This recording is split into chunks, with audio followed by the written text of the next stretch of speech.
Good morning, girls, and welcome to the online teaching class. Myself, Jagtap Kedi. Last lecture, we have studied how to calculate sacrifice ratio and new ratio. I hope you all understood this problem and write it down on your notebook. Today's lecture, I will teach valuation of goodwill content. This content, I will teach meaning of goodwill, super profit method and average profit method concept. So let's start our lecture.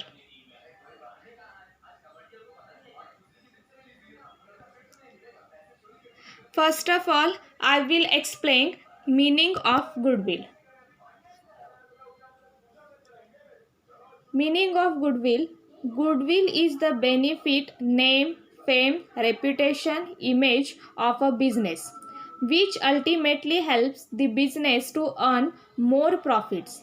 It is also because of the honesty, business ethics, and hard work done by all the partners in the past years. Goodwill is calculated on the basis of part performance.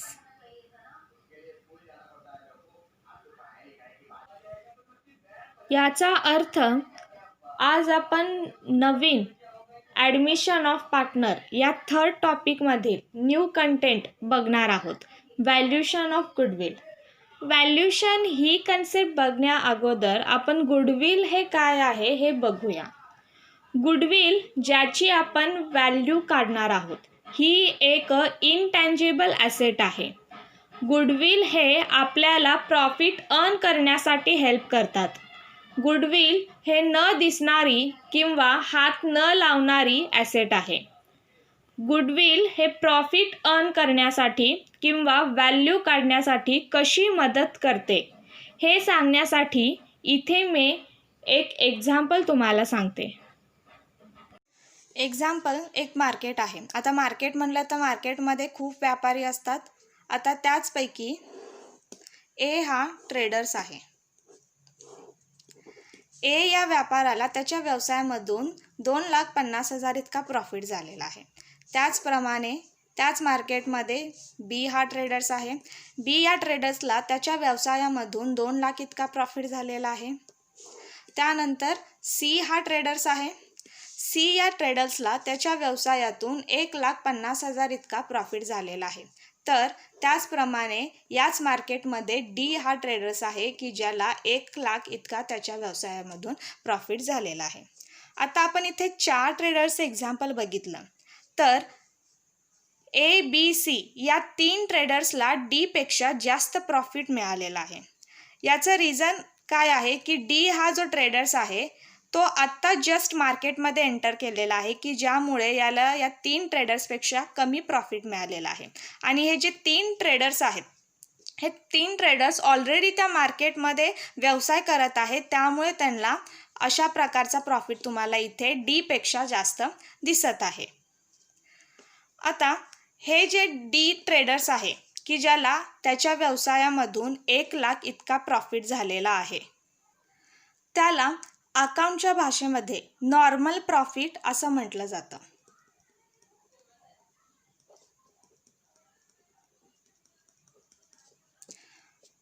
आता मी इथे cut off line घेतले म्हणजे D या ट्रेडर्सला 1,00,000 जो profit झालेला आहे की ज्याला आपण नॉर्मल प्रॉफिट असं म्हटलेलं आहे. आता ए, बी, सी या ट्रेडर्सचं आपण एक्झाम्पल बघितलं तर या 3 ट्रेडर्सला 1,00,000पेक्षा जास्त प्रॉफिट झालेला आहे. याचं रिझन काय असणार आहे की डी या ट्रेडर्सपेक्षा जास्त प्रॉफिट हे ए, बी, सी या ट्रेडर्सला झालेलं आहे. उदाहरण, जेव्हा आपण मार्केटमध्ये एखादी वस्तू खरेदी करण्यासाठी जात असतो तेव्हा आपण ती वस्तू खरेदी करण्यासाठी आपण नेहमी ज्या दुकानातून वस्तू खरेदी करत असतो त्याच दुकानातून आपण वस्तू खरेदी करतो. आता उदाहरण, तुम्हाला जी वस्तू हवी आहे तीच वस्तूचं जर नवीन दुकान मार्केटमध्ये असेल तर तुम्ही त्या नवीन दुकानामध्ये लगेच वस्तू खरेदी करता का? नाही. का करत नाही? कारण आपल्याला त्या दुकानदारावर विश्वास नसतो किंवा त्या वस्तूवर विश्वास नसतो की ती वस्तू कोणत्या क्वालिटीची आहे किंवा ती वस्तू चांगली आहे का नाही. पण आपण नेहमी ज्या दुकानदाराकडनं ती वस्तू घेत असतो त्या दुकानदारावर, त्यांच्या वस्तूवर आपला विश्वास असतो. याचं कारण काय आहे? कारण त्या दुकानदारानं तेवढं त्याचं नाव हे त्या मार्केटमध्ये कमवलेलं असतं. म्हणजे त्याच्या दुकानचं नाव लौकिक हे मार्केटमध्ये तेवढं असतं, त्याची एक रेप्युटेशन त्यांनी मार्केटमध्ये क्रिएट केलेली असते. याच रेप्युटेशनला, याच नावलौकिकला गुडविल असं म्हटलं जातं. म्हणून ABCला या Dपेक्षा जास्त प्रॉफिट मिळण्याचं हेच कारण आहे, कारण या दुकानदाराने मार्केटमध्ये त्यांचं नाव हे केलेलं आहे. म्हणजे त्यांची एक रेप्युटेशन आहे. म्हणजे त्यांच्या दुकानातून जे ग्राहक वस्तू खरेदी करतील त्या ग्राहकांना एक सॅटिस्फॅक्शन असतं, कारण आपण ज्या दुकानातनं ही वस्तू खरेदी केलेली आहे ती वस्तू आपल्याला चांगली भेटत असते आणि ती वस्तू चांगली असते, कारण त्या दुकानदाराचं नाव किंवा त्यांच्या व्यवसायाचं नाव हे तेवढं त्यांनी मार्केटमध्ये कमवलेलं असतं. म्हणून त्या दुकानाचं नाव लौकिक हे मार्केटमध्ये असतं. याचा अर्थ काय की त्या शॉपची, त्या दुकानाचं गुडविल हे मार्केटमध्ये जास्त आहे, की ज्यामुळे या 3 ट्रेडर्सला Dपेक्षा जास्त प्रॉफिट मिळालेलं आहे. जस्ट Dने एंटर केल्यामुळे त्याच्याकडे शक्यतो चालते फिरते जे ग्राहक असतात त्याच वस्तू खरेदी करतात, की ज्यामुळे त्याला 1 लाख इतका प्रॉफिट झालेला आहे. परंतु ABCला आपण बघितलं की Aला हे नॉर्मल प्रॉफिटपेक्षा जास्त म्हणजे 1.5 लाख इतका प्रॉफिट हा एक्स्ट्रा मिळालेला आहे. त्याचप्रमाणे Bला 1 लाख इतका प्रॉफिट हा एक्स्ट्रा मिळालेला आहे आणि Cला 50,000 इतका प्रॉफिट हा एक्स्ट्रा मिळालेला आहे. हा जो एक्स्ट्रा प्रॉफिट मिळालेला आहे, हा एक्स्ट्रा प्रॉफिट यांना कशामुळे मिळालेला आहे? कारण त्यांचं नाव किंवा त्यांचं गुडविल हे मार्केटमध्ये त्यांनी तेवढं क्रिएट केलेलं असतं. त्यामुळे त्यांचे जे ग्राहक असतात किंवा जो क्लायंट बेस असतो त्यांच्याकडे तो क्लायंट बेस स्ट्रॉंग असतो. म्हणजे त्यांच्याकडे हे जुने ग्राहक येत असतात वारंवार, की ज्यामुळे त्यांचा प्रॉफिट हा D या ट्रेडर्सपेक्षा जास्त असतो. परंतु D या ट्रेडर्सने अजून त्याचं नाव कमवलेलं नसतो, त्यामुळे त्याला या 3 ट्रेडर्सपेक्षा नॉर्मल प्रॉफिट या व्यवसायातून मिळतो. ज्यामुळे ते एक्स्ट्रा प्रॉफिट जे या 3 ट्रेडर्सला मिळालेलं आहे, की ज्याला आपण नाव, त्याच्या नावामुळे किंवा त्याच्या नावलौकिकमुळे त्यांची एक रेप्युटेशन असते, त्याच्यामुळे किंवा त्यांनी एक नाव कमवलेलं आहे, त्या नावामुळे त्यांना हे एक्स्ट्रा प्रॉफिट मिळालेलं असतं. म्हणून एक्स्ट्रा प्रॉफिटला आपण गुडविल असे म्हणतो. म्हणजेच काय की या एक्स्ट्रा प्रॉफिटला आपण सुपर प्रॉफिट असे म्हणतो. म्हणजे हे प्रॉफिट आपल्याला कधी मिळत असतं? जेव्हा आपल्या दुकानाचं नाव हे मार्केटमध्ये असतं, फेमस असतं किंवा तेवढं गुडविल त्यांनी कमवलेलं असतं, त्यामुळे त्यांना हा एक्स्ट्रा प्रॉफिट इथे मिळत असतो. म्हणून नॉर्मल प्रॉफिट याचा अर्थ की आपण इथे बघितलं की D या ट्रेडर्सला जो 1 लाखाचा प्रॉफिट झालेला आहे, हा त्याचा सर्वसामान्य प्रॉफिट आहे, म्हणून त्याला आपण नॉर्मल प्रॉफिट असं म्हटलेलं आहे. आणि 1 लाखापेक्षा जे जास्त प्रॉफिट या ट्रेडर्सला मिळालेलं आहे त्याला आपण सुपर प्रॉफिट असे म्हणतो. त्यामुळं व्हॅल्युएशन ऑफ गुडविल, आपण हा जो कंटेंट बघत आहोत, हा कंटेंट त्या ट्रेडर्सला किती एक्स्ट्रा इन्कम मिळत आहे त्याच्यावर तो डिपेंड असतो. कारण गुडविल हे त्या दुकानदाराच्या बिहेवियरवर किंवा त्यांच्या वस्तूच्या क्वालिटीवर हे चालत असतं. त्यामुळे गुडविल हे आपल्याला प्रॉफिट अर्न करण्यासाठी, म्हणजे प्रॉफिट जनरेट करण्यासाठी आपल्याला इथे हेल्प करत असतं. म्हणून गुडविल याचा अर्थ की ज्या ट्रेडर्सला नॉर्मल प्रॉफिटपेक्षा जास्त एक्स्ट्रा इन्कम मिळत असतं, ते इन्कम हे त्या ट्रेडर्सला या गुडविलमुळे मिळत असतं. पुढे आपण गुडविलच्या मेथड्स बघूयात. गुडविलच्या एकूण 4 मेथड्स आहेत.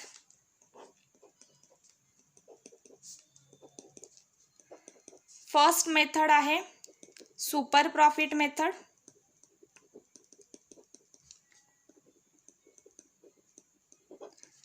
जे की सुपर प्रॉफिट मेथडला हे गुडविलची मदर मेथड असं म्हटलं जातं. कारण व्हॅल्युएशन ऑफ गुडविल हे ओव्हरऑल सुपर प्रॉफिट मेथडवरच डिपेंड असतं, त्यामुळे व्हॅल्युएशन ऑफ गुडविलमध्ये ही मेथड जास्त इम्पॉर्टंट असते. त्यानंतर सेकंड मेथड आहे कॅपिटलायझेशन मेथड.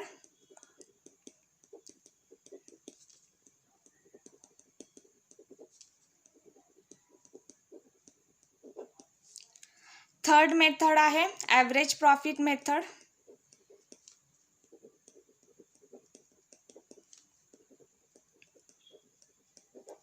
आणि लास्ट फोर्थ आहे वेटेड ॲव्हरेज प्रॉफिट मेथड.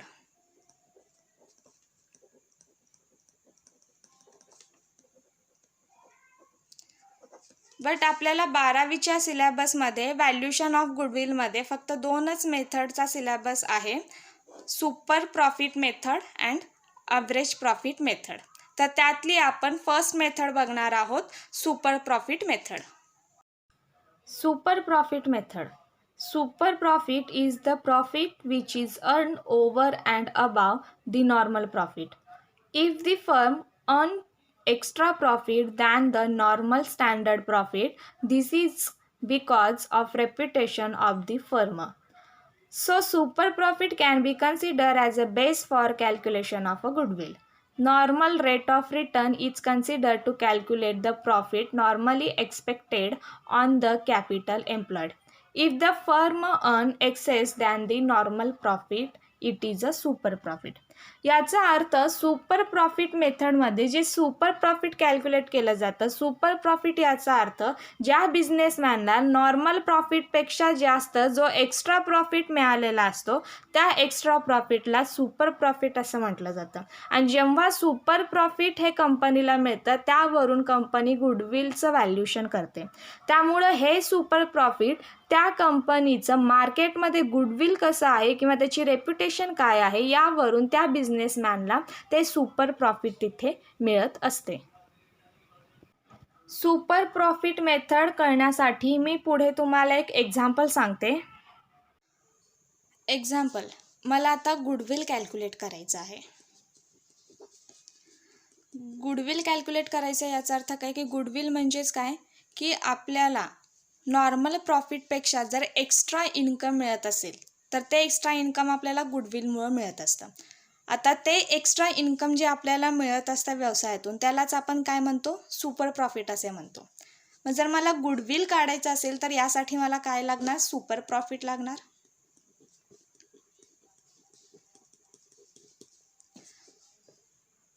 आता सुपर प्रॉफिट कसं कॅल्क्युलेट केलं जातं तर एक्झाम्पल, माझा बिझनेस आहे, मला माझ्या बिझनेसमधून एक वर्षासाठी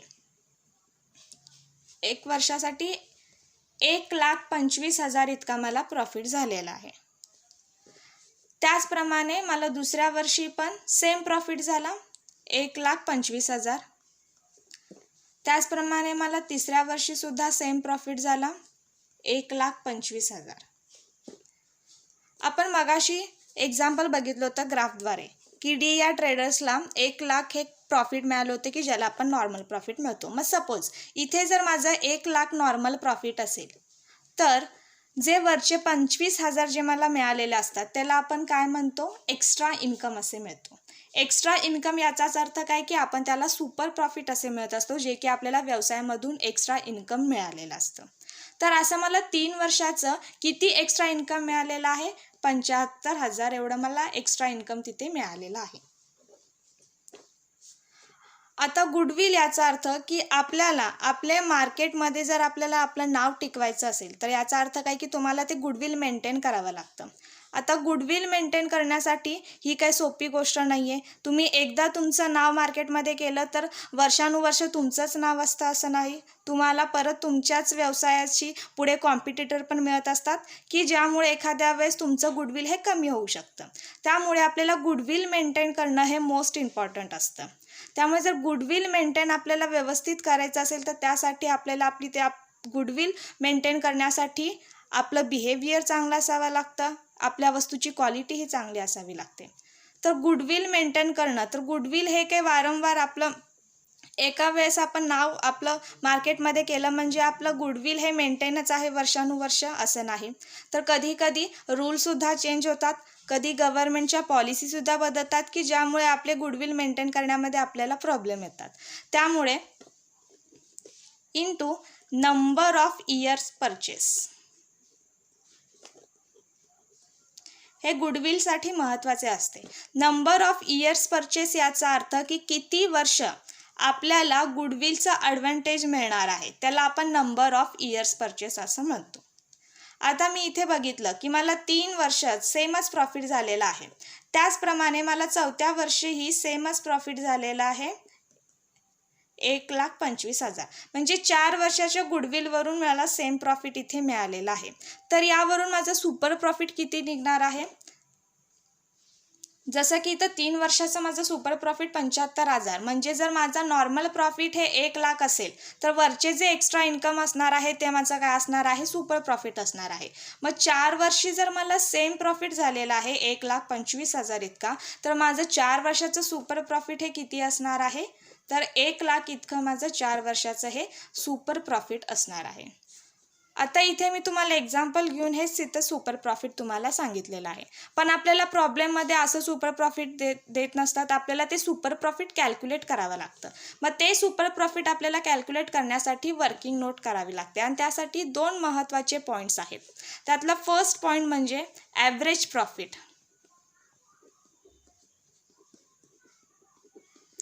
ॲव्हरेज प्रॉफिट याचा अर्थ, उदाहरण समजा माझा बिझनेस आहे, मला एका वर्षी 1,00,000 इतका प्रॉफिट झाला, मला दुसऱ्या वर्षी 1,25,000 इतका प्रॉफिट झाला आणि तिसऱ्या वर्षी 1,50,000 इतका प्रॉफिट झाला.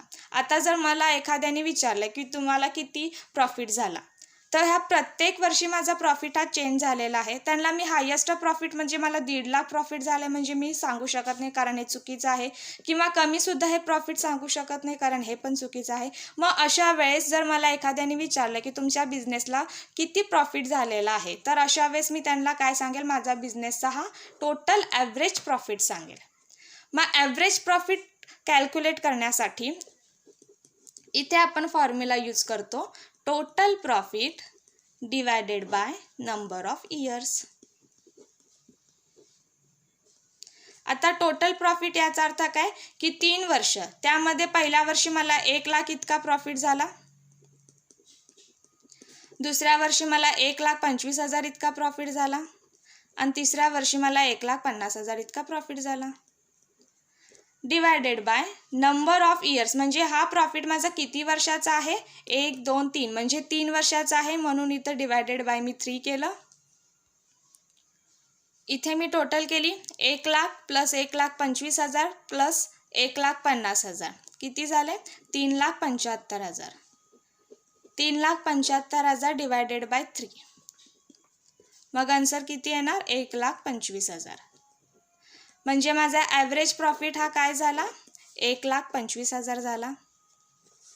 त्याचप्रमाणे सुपर प्रॉफिट काढण्यासाठी दुसरा मोस्ट इम्पॉर्टंट पॉईंट आहे नॉर्मल प्रॉफिट, जे की मला प्रॉब्लेममध्ये नॉर्मल प्रॉफिट हे क्लिअरली मेन्शन केलेलं नाही आहे, ते मला इथे कॅल्क्युलेट करावं लागत असेल.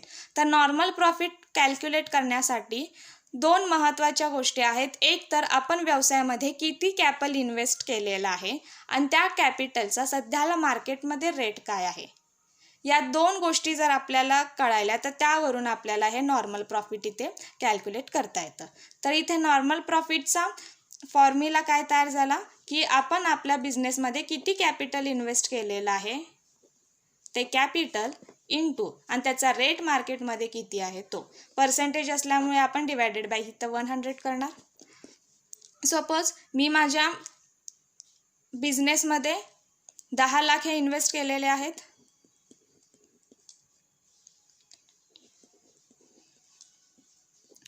आणि समजा त्याचा रेट 10% आहे मार्केटमध्ये,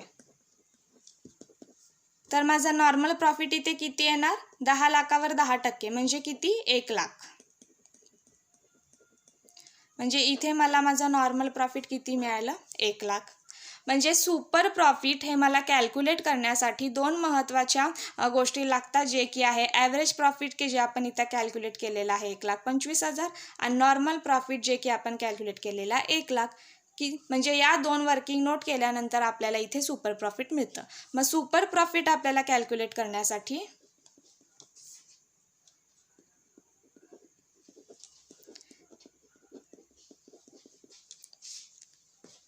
इथे फॉर्म्युला आपण काय यूज करणार, ॲव्हरेज प्रॉफिट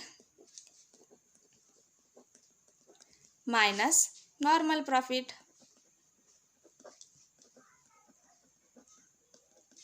आता ॲव्हरेज प्रॉफिट जे की इथं मला मिळालेलं आहे 1,25,000 आणि नॉर्मल प्रॉफिट इथे मला मिळालेलं आहे 1,00,000. म्हणजे माझं सुपर प्रॉफिट हे किती निघणार, 25,000. म्हणजे एवढं माझं हे सुपर प्रॉफिट मला माझ्या बिझनेसमधून म्हणजे एक्स्ट्रा इन्कम एवढं मिळालं. त्यामुळे गुडविल कॅल्क्युलेट करण्यासाठी आपल्याला 2 महत्त्वाच्या गोष्टी लागतात, जे की super profit into number of years purchase. म्हणजे आपलं गुडविल हे आपल्याला किती वर्षासाठी ॲडव्हान्टेज आहे हे आपल्याला नंबर ऑफ इयर्स परचेसमध्ये असतं. मग त्याच्यावरून आपण इथं गुडविल कॅल्क्युलेट करू शकतो. आपण सुपर प्रॉफिट किती काढलं, 25,000 into number of years purchase, जे की आपण इथे बघितलेलं आहे की आपण इथे फॉर एक्झाम्पल घेतलं होतं ॲव्हरेज प्रॉफिटमध्ये. आपण इथे बघितलं की ॲव्हरेज प्रॉफिट 1,25,000 काढलेला आहे आणि नॉर्मल प्रॉफिट आपण इथे 1,00,000 काढलेला आहे. जर आपल्याला प्रॉब्लेममध्ये गुडविल आपल्याला 3 वर्षासाठी मेंटेन केलेलं आहे म्हणून सांगितलेलं असेल तर आपण इथे इंटू 3 करणार. तर आपल्याला गुडविल इथे किती मिळणार, 75,000. म्हणजे अशा प्रकारे आपल्याला सुपर प्रॉफिटद्वारे गुडविल हे इथे आपल्याला कॅल्क्युलेट करता येते. म्हणून सुपर प्रॉफिटला व्हॅल्युएशन ऑफ गुडविलची ही मोस्ट इम्पॉर्टंट मेथड आहे म्हणून म्हटलं जातं. त्यामुळे सुपर प्रॉफिट याचा अर्थ काय की ज्या ट्रेडर्सला किंवा ज्या व्यवसायामध्ये नॉर्मल प्रॉफिटपेक्षा जे एक्स्ट्रा इन्कम मिळत असतं त्या एक्स्ट्रा इन्कमला सुपर प्रॉफिट असं म्हटलं जातं. म्हणजे अशी माहिती आपल्याला सुपर प्रॉफिट या मेथडबद्दल सांगितलेली आहे. व्हॅल्युएशन ऑफ गुडविल यामध्ये आपण 2 मेथड बघणार आहोत की सुपर प्रॉफिट मेथड आणि ॲव्हरेज प्रॉफिट मेथड. यामध्ये आपण सुपर प्रॉफिट मेथडबद्दल माहिती घेतलेली आहे. आता आपण ॲव्हरेज प्रॉफिट मेथडबद्दल माहिती घेणार आहोत. Average profit method. Under this method goodwill is calculated on the average basis of the past number of years of profit. It is assumed that the firm will maintain average profit for next certain year also, and so the goodwill is calculated on the basis of certain number of years purchase of average profit. याचा अर्थ जर कंपनीला overall त्यांच्या कंपनीचा profit किती झाला आहे जर कॅल्क्युलेट करायचं असेल तर कंपनीला ॲव्हरेज प्रॉफिट हे कॅल्क्युलेट करावं लागतं. ॲव्हरेज प्रॉफिट म्हणजे हा 1 वर्षाचा प्रॉफिट नसतो. ओव्हरऑल इयर्समध्ये कंपनीला किती प्रॉफिट मिळालेलं आहे ते कॅल्क्युलेट करण्यासाठी कंपनीला ॲव्हरेज प्रॉफिट या मेथडद्वारे त्यांचा प्रॉफिट इथे कॅल्क्युलेट करावा लागतो. एक्झाम्पल, समजा कंपनीला पहिल्या वर्षी 1,00,000चा प्रॉफिट झाला, दुसऱ्या वर्षी 1,25,000चा प्रॉफिट झाला आणि तिसऱ्या वर्षी 1,50,000चा प्रॉफिट झाला. म्हणजे असे 3 वर्षी कंपनीला वेगवेगळा प्रॉफिट झाला.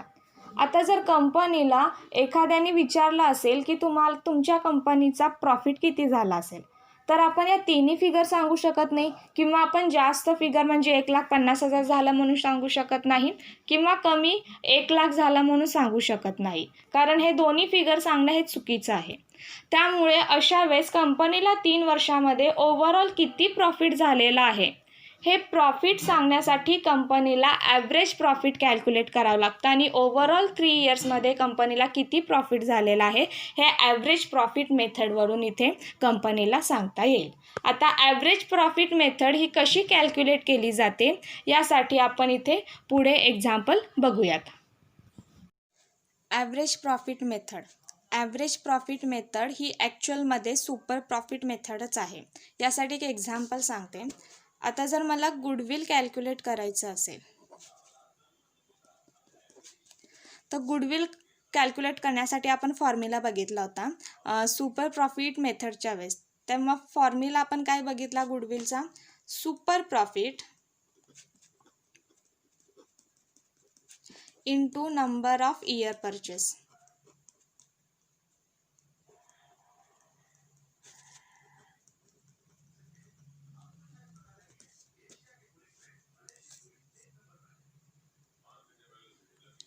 आता सुपर प्रॉफिट कॅल्क्युलेशन करण्यासाठी आपल्याला 2 महत्त्वाचे पॉईंट इथे लागतात, जे की आहे ॲव्हरेज प्रॉफिट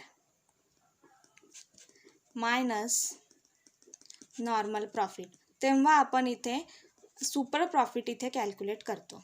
आता सपोज एक्झाम्पलमध्ये आपल्याला नॉर्मल प्रॉफिट दिलंच नसेल किंवा नॉर्मल प्रॉफिट हे 0 असेल. आता तुम्ही म्हणसाल की नॉर्मल प्रॉफिट हे 0 कसं काय, की आपण सुपर प्रॉफिटच्या वेळेस जो ग्राफ बघितलेला होता, की ज्या ग्राफमध्ये आपण बघितलं होतं की नॉर्मल प्रॉफिट हे जे डी ट्रेडर्स आहे तो न्यू एंटर केल्यामुळे की ज्याला मिनिमम तो प्रॉफिट मिळतो जो की 1 लाख आहे. म्हणजे नॉर्मल प्रॉफिट हे नील किंवा 0 कसं काय असू शकतं, तर त्यासाठी मी एक उदाहरण सांगते. समजा जर एखाद्या ट्रेडर्सने त्याचा व्यवसाय सुरू केला असेल आणि तो व्यवसाय सुरू केल्यानंतरनं जर त्याला सुरुवातीला त्यांनी तो व्यवसाय सुरू करताना त्यांनी जो काही कॅपिटल त्याचे इन्व्हेस्ट करायचा आहे तो कॅपिटल इन्व्हेस्ट करून तो व्यवसाय सुरू केला आहे. जर सुरुवातीचे काही वर्ष जर त्याला काही प्रॉफिटच झाला नसेल याचा अर्थ काय, की नो प्रॉफिट नो लॉस या प्रिन्सिपलवर जर त्याचे 1-2 वर्ष जर व्यवसाय चालत असेल, म्हणजे व्यवसायातला जो काही 2 वर्षाचा खर्च असेल तो जो काही किरकोळ प्रॉफिट मिळत असेल त्यावरून तो निघत असेल, पण अशा वेळेस त्या 2 वर्षामध्ये त्याला नो प्रॉफिट नो लॉस म्हणजेच या तत्वावर जर त्याचा व्यवसाय चालत असेल तर अशा वेळेस त्याचं ते नॉर्मल प्रॉफिट काय असतं, 0 असतं. मग अशा वेळेस average profit minus normal profit, आणि जर नॉर्मल प्रॉफिट इथं 0 असेल तर इथं आपण नॉर्मल प्रॉफिट कन्सिडर करणार नाही. म्हणजे इथे आपल्याला फॉर्म्युला काय होणार आहे, average profit into number of years purchase. Average profit म्हणजेच काय, की आपण याला ॲक्च्युअलमध्ये सुपर प्रॉफिट असं म्हटलं जातं. म्हणून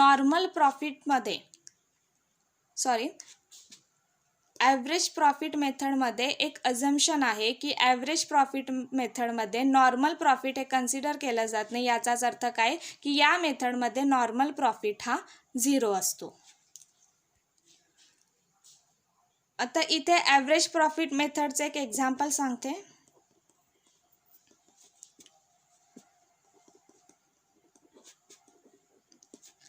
आता फर्स्ट इयर समजा 50,000 प्रॉफिट झाला असेल, सेकंड इयरला सुद्धा 50,000 प्रॉफिट झाला असेल, थर्ड इयरला सुद्धा 50,000 प्रॉफिट झाला असेल, आणि फोर्थ इयरला त्याला 20,000 हा लॉस झाला असेल. म्हणजे फर्स्ट इयर त्याला प्रॉफिट झाला, सेकंड इयर त्याला प्रॉफिट झाला, थर्ड इयर त्याला प्रॉफिट झाला आणि फोर्थ इयर त्याला लॉस झाला. मग ॲव्हरेज प्रॉफिट कॅल्क्युलेट करण्यासाठी आपण फॉर्म्युला बघितलेला आहे सुरुवातीला. Average profit total profit divided by number of years. आता टोटल प्रॉफिट इथं किती आहे, first year 50,000 profit plus second year 50,000 profit plus third year 50,000 profit, आणि इथे लॉस झाला म्हणून मायनस 20,000 आणि divided by number of years हे 4 आहेत म्हणून 4. इथे कॅल्क्युलेशन 50,000 प्लस 50,000 प्लस 50,000 मायनस 20,000 किती येणार, 1,30,000 भागिले 4. 1,30,000 भागिले 4 आन्सर किती येणार, 32,500 कॅल्क्युलेशन केल्यानंतर. म्हणजे ॲव्हरेज प्रॉफिट आपल्याला इथे किती मिळालेलं आहे, 32,500. आता ॲव्हरेज प्रॉफिट काढल्यानंतर आपल्याला त्याचं गुडविल कॅल्क्युलेट करायचं आहे, म्हणून सेकंड पॉईंट घेऊया, गुडविल. आता गुडविलचा फॉर्म्युला काय असणार इथे ॲव्हरेज प्रॉफिट मेथडमध्ये, ॲव्हरेज प्रॉफिट की ज्याला आपण सुपर प्रॉफिट मेथडच म्हणतो, into number of years purchase. आता आपण ॲव्हरेज प्रॉफिट मेथड काढला 32,500 इंटू, आता नंबर ऑफ इयर्स परचेसमध्ये आपल्याला प्रॉब्लेममध्ये सपोज 3 दिले असेल तर इथे आपण 3 घेणार. म्हणजे आपल्याला तिथं गुडविलचे आपल्याला गुडविल व्हॅल्युएबल किती तिथं आपल्याला 3 इयर सांगितला असेल, म्हणून आपण इथे सपोज इथं 3 इयर घेतलं. मग 32,500 प्लस इंटू 3 म्हणजे किती येणार आपलं आन्सर, 97,500. म्हणजे आपण गुडविल किती काढलं, 97,500. म्हणजे अशा प्रकारे आपण ॲव्हरेज प्रॉफिट मेथडमध्ये गुडविल कॅल्क्युलेट करतो. म्हणून ॲव्हरेज प्रॉफिट मेथडलाच ॲक्च्युअलमध्ये सुपर प्रॉफिट मेथड असं म्हटले जाते. तर आज आपण ॲडमिशन ऑफ पार्टनर या थर्ड टॉपिकमध्ये व्हॅल्युएशन ऑफ गुडविल हा कंटेंट बघितला. त्यामध्ये आपण मीनिंग ऑफ गुडविल, याचा अर्थ बघितला. त्याचप्रमाणे व्हॅल्युएशन ऑफ गुडविलच्या दोन मोस्ट इम्पॉर्टंट मेथड म्हणजे super profit method and average profit method या दोन मेथडबद्दल आपण माहिती घेतलेली आहे. नेक्स्ट लेक्चरला आपण ॲव्हरेज प्रॉफिट मेथड आणि सुपर प्रॉफिट मेथडचे प्रॉब्लेम बघणार आहोत. Thank you for listening me.